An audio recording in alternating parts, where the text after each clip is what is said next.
بسم اللہ الرحمن الرحیم۔ قربانی کس پر واجب ہے؟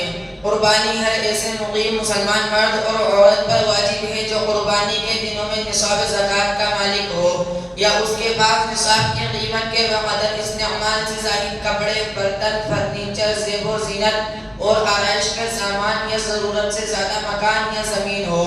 شامی جلد 26 صفحہ نمبر 214 کتاب الوضوئیہ۔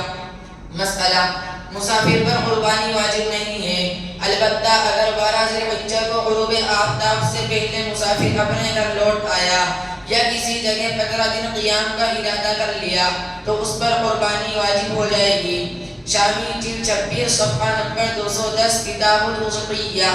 مسئلہ: قربانی کے واجب ہونے کے لیے مال پر سال کا گزرنا شرط نہیں ہے، لہٰذا اگر کوئی قربانی کے 3 دنوں میں سے کسی دن بھی نصاب کے برابر مال کا مالک ہو جائے تو اس پر قربانی واجب ہو جائے گی۔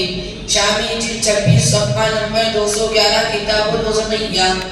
تنبیہ: بعض لوگ قربانی کو حج کی طرح سمجھ کر عمر میں صرف ایک دفعہ کر لینے کو کافی سمجھتے ہیں، یہ بڑی غلطی ہے۔ ہر مالک نصاب پر ہر سال قربانی ضروری ہے۔ مسئلہ: ایک گھر میں جتنے افراد صاحب نصاب ہوں ان سب پر علیحدہ قربانی واجب ہوگی، ایک قربانی گھر کے تمام افراد کی طرف سے کافی نہیں ہوگی۔ شامی جلد 26 صفحہ نمبر 214 کتاب الوضوئیہ۔ مسئلہ: کسی پر قربانی واجب تھی اور اس نے قربانی نہیں کی اور قربانی کے 3 دن گزر گئے تو اس پر ایک بکرا یا اس کی قیمت صدقہ کرنا واجب ہے۔